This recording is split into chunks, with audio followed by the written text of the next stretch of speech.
다 같이 하나님을 경외하는 마음으로 자리에서 일어서겠습니다. 오늘 주신 하나님의 말씀은 창세기 4장 25절부터 5장 32절까지의 말씀입니다. 저와 여러분이 한 절씩 교독하도록 하겠습니다. 아담이 다시 자기 아내와 동침하매 그가 아들을 낳아 그의 이름을 셋이라 하였으니 이는 하나님이 내게 가인이 죽인 아벨 대신에 다른 씨를 주셨다 함이며,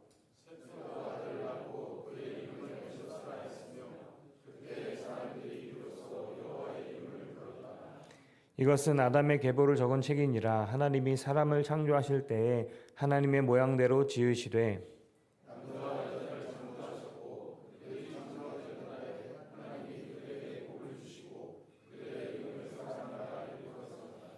아담은 130세에 자기의 모양 곧 자기의 형상과 같은 아들을 낳아 이름을 셋이라 하였고,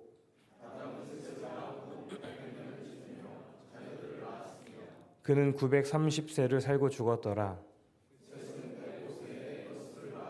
에노스를 낳은 후 807년을 지내며 자녀들을 낳았으며, 에노스는 90세에 게난을 낳았고, 그는 905세를 살고 죽었더라. 마할랄레를 낳은 후 840년을 지내며 자녀들을 낳았으며, 마할랄레를 65세에 야렛을 낳았고, 그는 895세를 살고 죽었더라. 에녹을 낳은 후 800년을 지내며 자녀들을 낳았으며, 에녹은 65세에 무드셀라를 낳았고,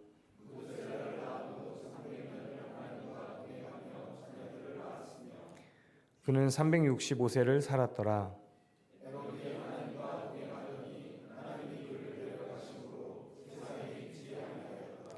무드셀라는 187세에 라멕을 낳았고,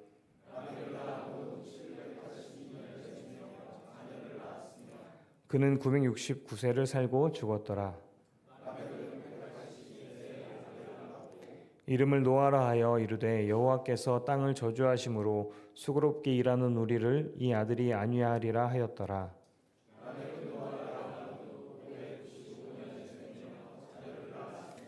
그는 777세를 살고 죽었더라. 노아는 500세 된 후에 셈과 함께 야벳을 낳았더라. 아멘. 맥주감사주일인데 오늘 창세기 강의 말씀을 계속 나누려고 합니다. 창세기 말씀이 족보에 관한 말씀이에요. 창세기 5장 오늘 읽었던 말씀이 족보에 관한 말씀인데, 4장에서는 가인의 족보에 관한 얘기가 나오고 5장에서는 아담의 족보지만 이제 셋을 중심으로 한 족보의 얘기가 나옵니다. 근데 쭉 족보를 읽다 보면 아까 발음도 어려워요. 몇 살 하는 거, 그리고 다 누굴 낳았고 몇 살 살다가 죽었더라 이렇게 하거든요. 그래서 보니까 족보를 읽다 보면 하나 분명해지는 건 뭐냐면 다 죽는구나. 다 죽는구나. 낳고 결국은 죽는구나 하는 그런 생각이 듭니다.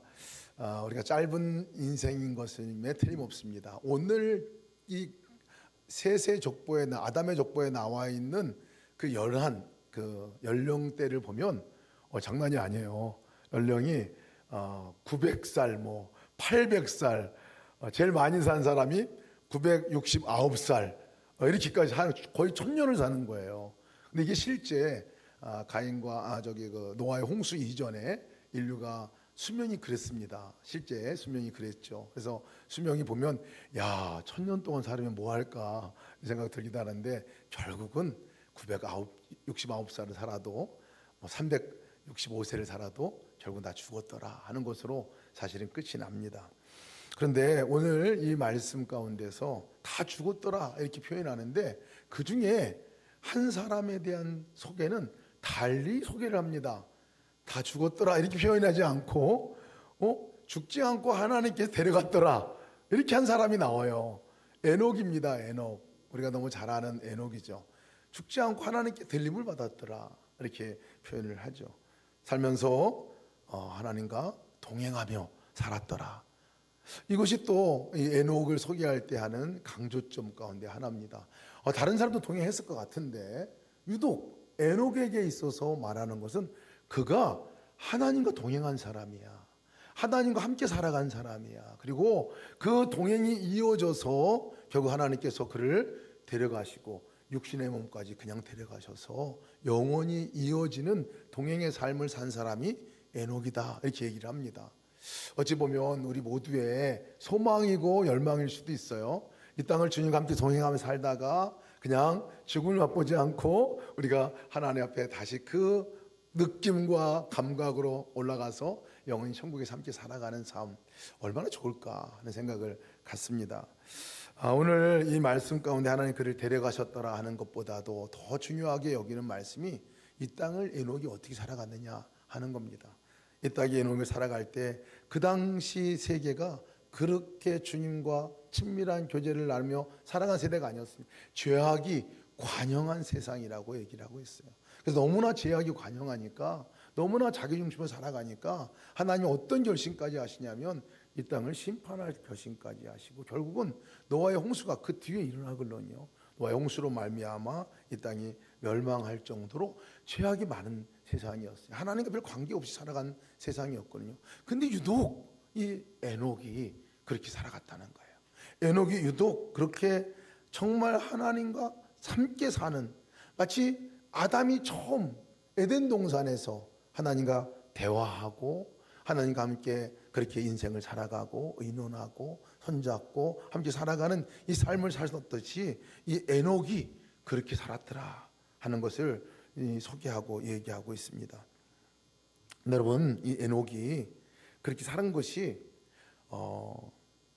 처음부터 그랬다 하는 것은 아니었어요. 에녹이 이렇게 예수님과, 아니 하나님과 동행하는 사람으로 바뀌게 된 계기가 성경에 나옵니다. 계기가 언제냐면 그것이 정확하게 나이를 소개한다면 65세입니다. 65세. 65세 이상 손 들어 보실까요? 네. 네. 65세 이하. 저는 거의 비슷하게 근처에 막 가고 그랬는데 65세 때. 근데 65세 때 어떤 일이 일어났냐면요. 아기를 낳는 거예요. 65세 때 무두셀라를 낳습니다. 아기를 낳는데 무두셀라 낳은 그게 이 에녹의 삶에 있어서 새로운 인생으로 바뀌어지게 되는 계기가 됩니다. 65년 동안에는 하나님과 동행했다는 얘기가 아니라 다른 사람과 동일한 인생을 살았던 에녹이었거든요. 그런데 65세가 되던 해에 에녹의 삶이 그 이후에 300년을 더 삽니다. 엄청나게 많이 사는 것 같죠. 365세. 다른 사람의 나이대, 연령대에 비하면 3분의 1도 안 사는 건데 그렇게 가장 단명한 사람이 됩니다. 사실은 가장 이 땅을 짧게 사는 그 당대에 놓고 보면. 그런데 이 이 에녹이 어떻게 이렇게 하나님과 동행하는 삶으로 중심의 축이 바뀌어지는 삶을 살았을까? 그것은 이 65세 때 낳은 아기 때문에 그렇습니다. 어떤 연유인지 모르지만 아기의 이름을 하나님께서 무두셀라라 지라 하셔서 진 거거든요. 근데 이 뜻이 뭐냐면 그가 죽으면 그것이 온다, 이런 뜻이에요. 무두셀라라는 뜻이 그가 죽으면 그것이 온다. 그것이 뭘까? 그가 죽으면 심판이 온다라는 뜻이에요. 그러니까 무두셀라가 죽으면, 이 아이가 죽으면 이제 심판이 올 거야. 그게 애 이름에 붙일 이름은 아니죠, 그죠? 그거를 누구한테 얘기는 할지 모르지만 얘를 볼 때마다 너 죽으면 심판 올 거야. 이름 뜻이 그렇다고 생각해 보세요. 그냥 풀어서 설명하면 제가 부를 때 너 죽으면 심판 와, 너 죽으면 심판 와, 이게 걔 이름이야. 제 이름이 만약 그렇다고 생각해 보세요. 그러면 제가 저를 부를 때마다, 여러분 부를 때마다 너 죽으면 심판 와. 그러면 듣는 사람이 어떨까 싶기도 한데 부르는 사람도 조금 다를 것 같아요. 하나님께서 무두셀라가 아니라 에녹에게 그의 너 아들 낳았을 때 이름을 무두셀라라 지으라고 한 것은 너무 이 세상에 죄가 많으니까, 너무 이 세상이 죄로 말미암아 정말 나 없이 하나님과 관계도 있지 않고 살아가는 그 모습을 보고 제가 이제 이 아이가 이제 죽게 되면 죽는 날에 이 땅 심판할 것이다. 그때가 심판의 날이 될 거야 하고 얘기를 한 거예요. 언젠지 모르는 거예요. 언젠지 모르는. 1살 때인지 2살 때인지 3살 때인지 모르고 살아가는 거예요. 그러니 이 에녹이 이 무드셀라를 태어나고 나서 무드셀라를 볼 때마다, 이름 부를 때마다 어떤 마음이 들겠어요? 아, 심판이 오겠구나. 아, 곧 끝이 오겠구나. 이게 에녹의 마음 아니겠어요? 곧 끝이 오겠구나. 이제 끝나는 날이 곧 올 거구나. 아니, 그전에는 천년만년 더 많이 살 것 같았는데, 이전에 산 분이 935세, 뭐 940세 이렇게 살았는데 나도 그렇게 살 거라 생각했는데, 이제 그런 생각이 사라져 버린 거예요. 곧 나도 죽겠구나. 곧 이제 끝이 오겠구나. 그렇게 이 인식이 되고 나서부터의 삶의 변화는 하나님이 분명하게 보였다는 거예요. 하나님이 분명히 보여. 이제 하나님이 내 삶 가운데 오신 것이 분명하게 보이고, 무엇이 중심이고 무엇이 우선순위인 건가가 분명하게 보이게 됐다는 거예요. 그래서 이 에녹이 가장 인생 가운데서 내일 심판이 오면 오늘 뭐 할까? 이렇게 살았다는 거예요. 내일 죽으면 오늘 나는 뭐 할까? 이렇게 하며 사는 것이 에녹의 삶이거든요. 매일 뭐 하겠습니까?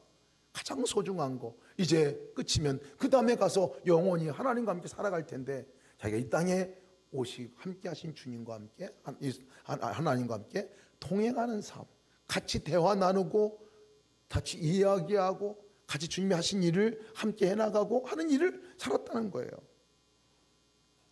저도 이 뜬금없이 어느 날 하나님께 저에게 새벽 기도할 때 주셨던 말씀이 뭐였느냐면, 너 내일 죽을 거다, 이 말씀을 한 적이 있어요. 그것이 하나님의 말씀인지 아니면 제가 너무 강하게 생각했는지 잘 모르겠어요. 지내보니까 잘 모르겠는데 너무 분명하게 제 마음에 그 생각이 들었어요. 새벽 기도 하는데. 근데 깜짝 놀랐죠. 내일 죽어? 그러고 보니까 내일 죽으면 오늘이 마지막인 거예요. 마지막이더라고요. 근데 그날 광주에, 이제 전라도 광주 신방을 가야 하고, 전주에도 신방을 갔다가 오는 일정이었어요. 하루 종일 바쁜 일정이, 신방 일정이 있었는데, 제가 완전히 그 얘기에 가지 말까 생각도 하다가 가지 맞는 건 아닌 것 같아요. 일상의 삶이. 그래서 제가 이제 출발을 준비하다가 이제 새벽기도 갔다 와서 집에 갔는데 제 아내가 보이는 거예요. 그래서 아내한테 제가, 여보, 차 한잔 하자 하고, 차 한잔. 마치 그 순간이 마지막일 것 같은 거예요. 저희 집사는 얼마나 황당해요. 새벽기도 갔다고 이제 좀 자거나 뭐 딴 일을 해야 되는데 차 마시자고 그러니까 그 아침에 눈을 동그랗게 뜨고 쳐도, 지금? 지금.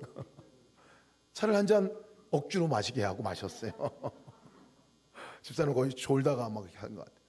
그리고 또 아이들 이제 가기 전에 이제 아이들을 보니까 아이들이 자고 있더라고요. 근데 아이들 자고 있는 그 아이들을 보고 제가 진짜 청승막는 기도를 했어요, 하나님께. 그래서 보니까 마지막 얘들을 오늘 나가고 내일 죽으면 얘들 못 만나는 거야, 진짜. 그래서 마지막 아이들 자고 있는 모습을 마지막 보는 것 같은 거예요. 그래서 걔 아이들을 위해서 기도를 하는데 이렇게 기도했어요. 하나님, 이제 이 아이들이 애비 없는 자식으로 킬 텐데 하나님께서 애비가 되어주시고 이 아이들을 키워주세요. 너무 간절한 기도가 그때 이렇게 나오더라고요. 마지막을 생각하니까 그냥 기도가 안 돼요. 그냥 기도가 안 돼.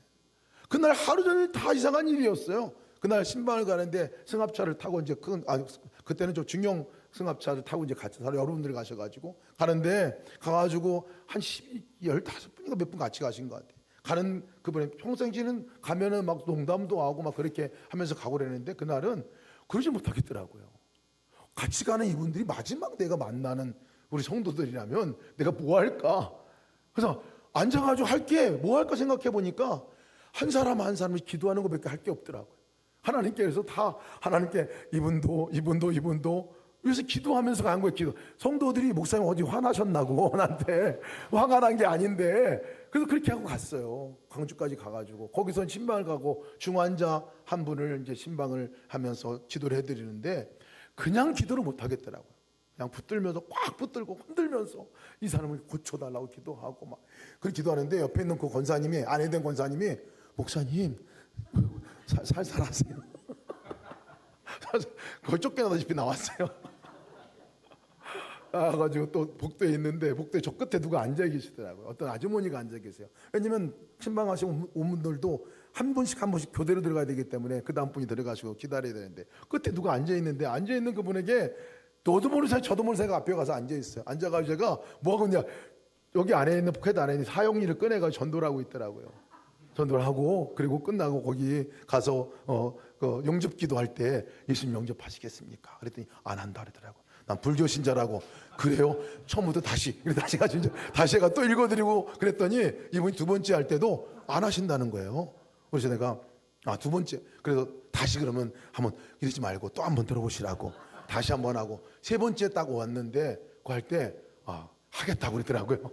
그래서 하겠다고 한 이유가 안 그러면 한 10번이라도 할 것 같으니까 그런 것 같아서 계속해서 그거를 그래서 그날 영접기도를 했어요. 그분에게 영접기도를 하니까 촛불에서 같이 가셨던 분들이 박수치고 막 축하한다 그러고 막 그랬거든요. 그냥 뭐가 중요한지가 달라졌어요. 그냥 사람 하나 보는 것도 그냥 예사로 보이지 않고 그다음 올 때도 전주까지 신방 갔다가 오는 길인데도 늦은 시간에 왔거든요. 오는 걸음에 전화통 붙들고 내가 생각나는 사람들이 전화를 하는 거예요. 어머니에게도 전화하고 형님에게도 전화하고 뭐 식구들에 전화하고 또 지인들에게 전화하고 아마 그분들이 지금도 그때 제가 왜 전화했는지 모를 거예요. 저는 마지막 날인 줄 알고 마지막 인사하려고 전화한 건데 그리고 집에 도착했어요. 너무 피곤해가지고 사실은 그걸 잊어버리고 졸다가 이제 그 다음날 이제 아침에 눈을 떴는데 살았더라고요. 지금까지 살았어요. 지금까지. 그래서 제가 그게 하나님이 주신 말씀인지 아니면 제가 마음에 주신 건지 모르겠지만 제 인생 가운데서 그날만큼 특별하게 살아본 적이 없는 것 같아요. 내일 죽는다고 그러니까 그날이 다른 거예요. 사람도 달리 보여요. 여러분 보세요. 오늘 여기 만나는 우리 성도들이 마지막 만나는 사람들이라면 다르죠. 정말 다르죠. 내가 하는 일이 오늘 마지막 나에게 주어진 일이라면 다를 수밖에 없을 것 같아요. 가장 중심된 일이 뭔지를 분명히 그렇게 알게 될 것 같아요. 이 에녹이 그랬다는 거예요. 에녹이 마지막 날 같이 매일같이 살아간 거예요. 그 마지막 날에 뭐 할까?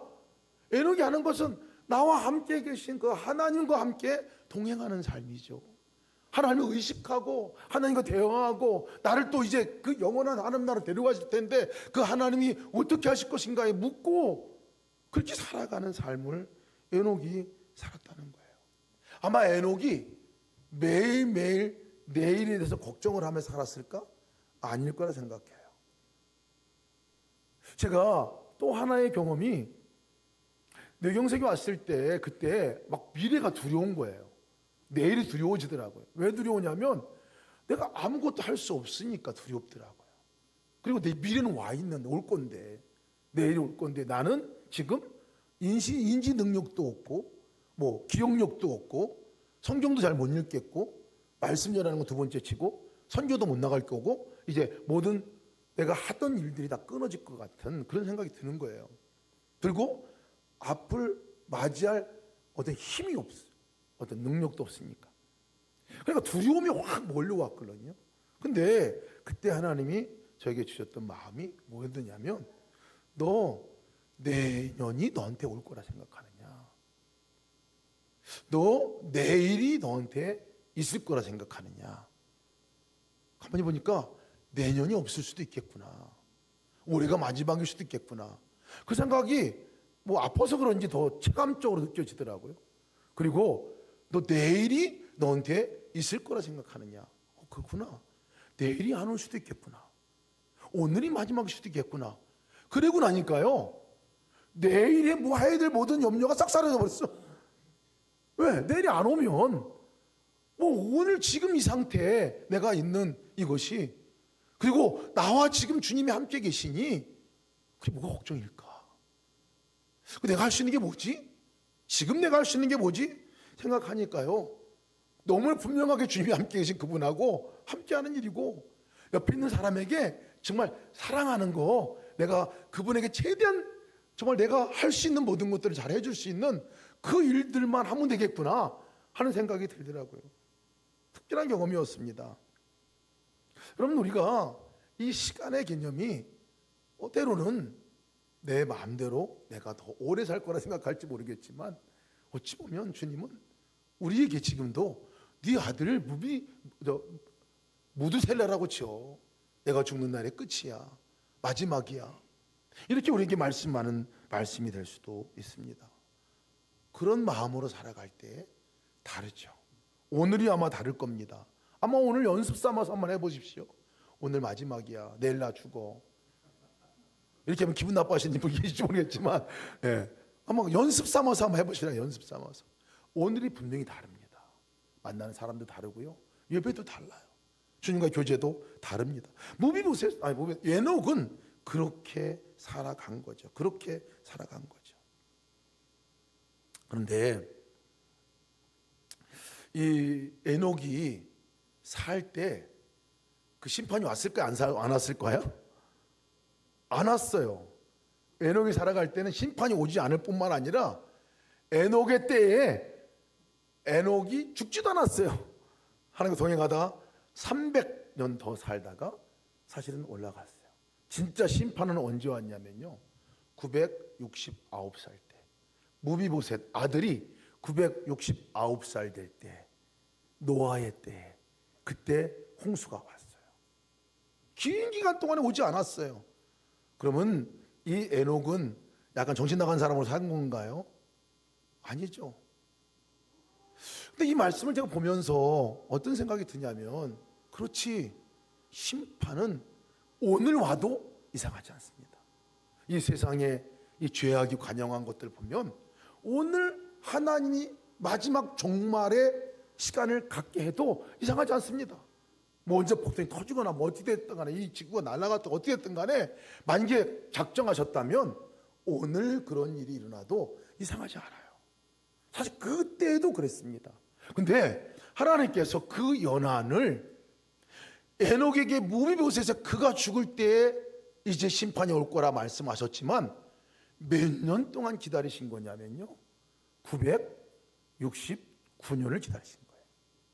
969년 동안 하나님도 오늘 심판의 때를 매일같이 미루고 내일로 미루고 내일로 미루고 내일로 미루고 그렇게 하신 거예요. 하나님의 어찌 보면 기다리심이죠. 이 사람들이 오늘 내일은 좀 나아질까 아마 기다리셨던 것 같아요. 결국은 노아의 홍수 심판으로다가 이 땅을 멸망시키긴 하시죠. 다시 시작하는 또 그 시작이 되어지죠. 여러분, 이 심판을 지연시키신 하나님을 보게 됩니다. 근데 이것에 대해서 우리가 누가복음 13장 6절에서 9절 말씀 보면 조금 더 정확하게 이 말씀을 이해할 수가 있어요. 제가 한번 읽어드릴게요. 이에 비유로 말씀하실 때 예수님께서 말씀하신 겁니다. 한 사람이 포도원에 무화과 나무를 심은 곳이 있더니 와서 그 열매를 구하였으나 얻지 못한지라. 포도원직에게 이르되 내가 3년을 와서 이 무화과 나무에게에서 열매를 구하되 얻지 못하니 찍어 버리리라. 어찌 땅만 버리게 하겠느냐. 대답하여 이르되 주인이여 금년에도 그대로 두소서. 내가 두릅하고 거름을 줄이니 이후에 만일 열매가 열면 좋거니와 그렇지 않으면 찍어 버리소서 하였다 하시니라. 심판에 관한 말씀이기도 합니다. 이 주인이, 땅 주인이 보니까 아니 뭐 하긴 하는 것 같은데 열매가 없어요. 무화과 나무에, 포도원에 무화과 나무를 그것도 심었는데 열매가 없어. 그래서 3년 동안 기다린 열매가 없으니까 내가 이제 찍어버려. 너 이제 찍어버리라고 이제 상관없다. 이렇게 얘기를 하는데, 지금 이 포도원 그 과수원한 농부가 지금 이 주인에게 간청하는 내용입니다. 간청하는 내용. 뭐라고 간청하냐면 금년에는 그대로 두세요. 올해만 참아주세요. 올해만 좀 참아주세요. 내가 더 기름을 많이 주고 더 내가 두릅하고 더 열심히 경작하고 더 열심히 내가 돌봐서 여기서 열매를 맺게 할게요. 내가. 여러분, 무화과 나무에게 책임을 지우질 않아요. 이상하게. 무화과 나무가 자기가 거름 팍팍 주고 물 확 주고 뭐 이렇게 해가지고 열매를 맺힌다는 얘기가 아니라, 지금 이 포도원 지기가 내가 그렇게 할게요. 이렇게 하면서 만일 열매가 많이 맺히면 좋겠니와 만일 그렇지 않으면 다음에 찍어버리소서 이렇게 얘기를 합니다. 여러분 이 이야기가 사실 에녹 시대의 하나님의 이야기이기도 합니다. 그것을 인정하고 또 열매가 있을까 또 열매가 있을까 연장하고 기다리는 오늘에 있어서는 하나님께서 정말 우리 가운데서 더 이상 너 안 되겠다 막 이렇게 마음 먹고 그럴 때 예수님께서 우리 가운데서 예수님께서 하나님 올해만 참아주세요. 올해만 참아주세요. 아니 오늘만 참아주세요. 내가 더 두릅하고 더 그림을 주겠습니다. 하나님께서 우리를 향해서 그렇게 하겠다는 거예요. 그렇게 하겠다는 거예요. 열매는 여러분 언제 맺혀주는지 아세요? 열매는 그 나무에 붙어 있지 않으면 열매를 맺을 수가 없습니다. 그러니 사실 열매가 맺혀지는 유일한 방법은 가지가 나무에 붙어 있는 거잖아요. 포도원의 비유 가운데 우리가 알게 되잖아요. 그러니 열매 맺을 수 있는 것은 이 말은 무슨 말이냐면 포도나무 대신 예수 그리스도가 우리 떠나지 않는다는 거예요. 그냥 내가 거기 그대로 있을 테니까 그대로 내가 계속 초청할 테니까 함께 하자고 초청할 테니까 계속 나와 함께 하자고 그렇게 초청할 테니까 그 언젠가는 돌아보고 나와 함께 하겠죠. 언젠가는 돌아보고 나로 인해서 맺어지는 그 열매를 맺혀 나가겠죠. 좀만 기다려주세요. 이게 하나님의 이 예수님의 간청 가운데 하나이죠. 그러면서 우리에게 요청하는 것은 너 이제 나와 함께 하자 하는 거죠. 나의 사랑아, 나의 어여쁜 자야, 너 나와 함께 가자 라고 초청하는 거죠. 여러분 이것이 살고 죽는 문제입니다. 우리가 열매를 맺느냐 맺혀지지 않느냐의 문제이기도 합니다. 단순하게 동행했더라 라고 말하는 게 아니에요.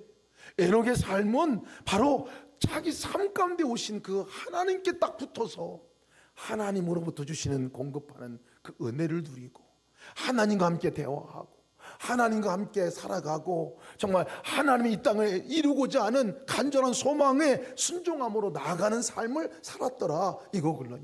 그전에는 자기 중심으로 자기만을 위해서만 살았을 것 같아요. 세상에 그냥 그 따라가는 그 가치관에 따라서 그냥 살았을 것 같아요. 그런데 이제 오늘이 마지막이라 생각하는 그 마음으로 돌아보니까 하나님이 하고자 하시는 게 뭔가, 나를 통해서 우리 가정을 위해서 하시려고 하는 게 뭔가 물어보고, 하나님이 하시는 것을 내가 순종함으로 하나 해보고 따라가보고, 그러면서 하나님이 그 삶 가운데 함께 살아가는 이것을 경험했더라 이 얘기거든요.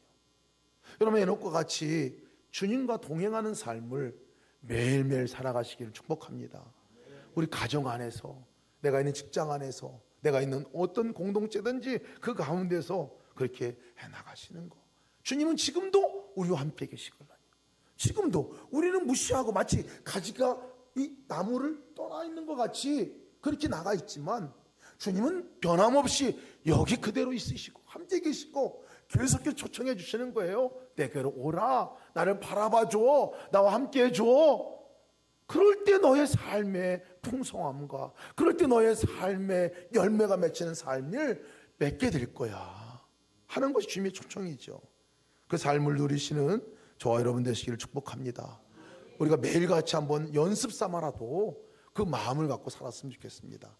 오늘이 마지막이다 하는 그런 마음을 갖고 살아가실 때 주님과의 동행이 더 분명해지리라 믿습니다.